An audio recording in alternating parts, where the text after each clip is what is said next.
Hey guys. All right, chapter 22, Chaos. They walked quietly through the fog in single file, not speaking at all.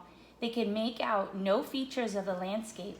The only sound was the occasional whine and flutter of the ants, which seemed to be tracking them from above, invisible. Xavier stayed focused on the breastplate guiding him, whispering encouragements to the others from time to time.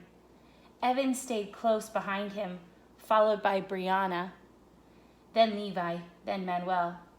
None of them spoke, concentrating on the person in front of them, making sure the light of their breastplates remained steady.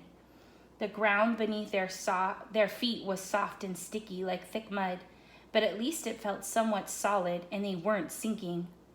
Gradually, the fog began to lighten and weird objects came into view. Colorful, odd-shaped flowers with clown-like faces that sprouted and withered randomly, and black trees whose bare limbs twisted around each other in crazy patterns, entangling in the branches of others. Xavier stopped when a large red and green animal darted across their path. It looked like a robotic version of a dog, with big red buttons for eyes, a tin can for a snout, and a long, segmented tail.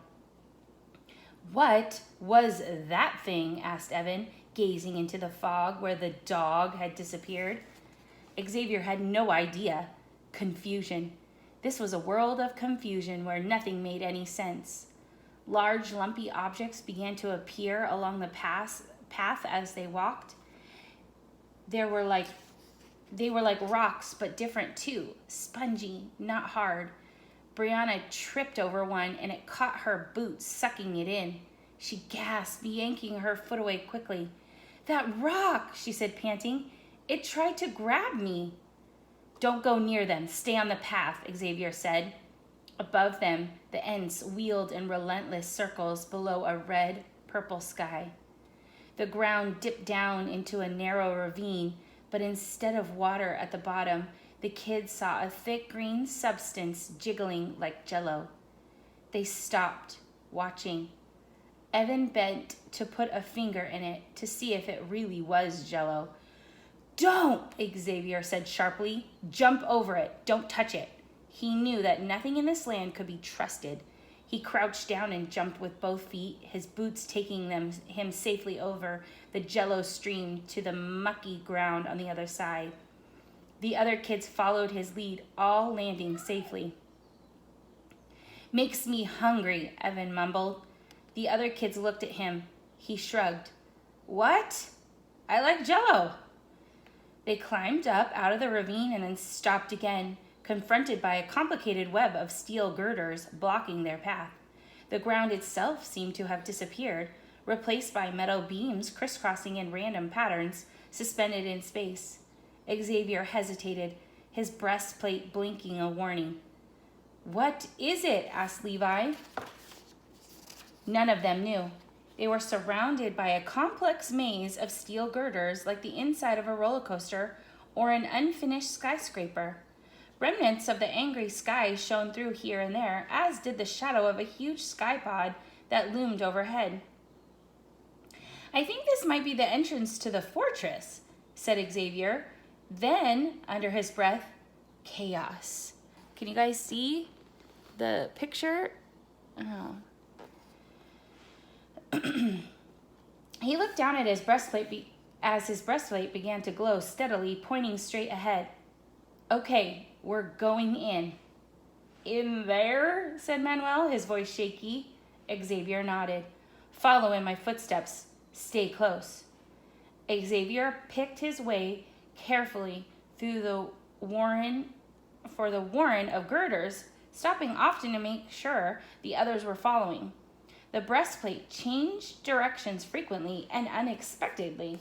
Sometimes they walked along a beam, balancing like tightrope walkers, and other times they jumped from one beam to the next, trying to avoid looking down at the black void below them.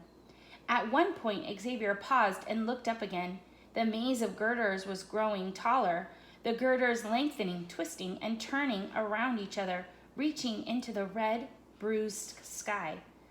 Soon the web of girders blocked out all available light.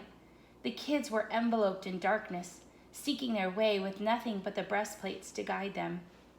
They huddled closer together, inching along at a snail's pace, uncertain of what lay behind. "I'm not crazy about this," Brianna mumbled uneasily. "Me neither," said Xavier, "but we need to keep—" He froze when he heard a new noise, the sound of rhythmic, pounding footsteps. He held up a hand and the kids stopped. Something was moving directly in front of them. He waited, holding his breath. His heart beat loud in his own ears. A shadow passed by, attached to a large, slow-moving creature made entirely of metal with red, glowing orbs for eyes. Forger. It looked much like the creature that had trapped Levi, but larger. Its massive body encased in rusty metal plates of various colors riveted together. Its helmet-like head was pulled in comparison to the rest of its body, but the eyes shone like lasers, piercing the darkness. Xavier stood perfectly still, willing the others to do the same. The Forger's gaze swept slowly in both directions. After an agonizing moment, it began moving again, its steps slow but heavy, making the girders around it shiver. Xavier waited until the Forger passed them by, its echoing steps receding. He let out a long breath. It hadn't seen them. Then Manuel sneezed. He'd been holding it for as long as he could, but he just couldn't hold it anymore. Levi whipped around and stared at him. Manuel mouthed the word, "Sorry," but it was too late. The Forger spun around, its laser beam eyes zeroing in on them. "Run!" Xavier shouted. He sprinted away, leading the others on a mad scramble through the maze of girders, the thundering steps of the Forger growing even nearer. They came to a long metal staircase that descended into darkness below. "This way!" he ordered as he tore down the steps, taking them two at a time, his boots clanging noisily against the metal surface. The others followed as quickly as they could. Manuel stumbled and nearly knocked Levi over. "Sorry," he whispered again. Levi recovered his balance, being a skateboarder came in handy sometimes, and grabbed Manuel before he fell all the way down. When Xavier reached the bottom, he saw a large steel door in front of him. He grabbed the metal handle and pulled. It didn't move.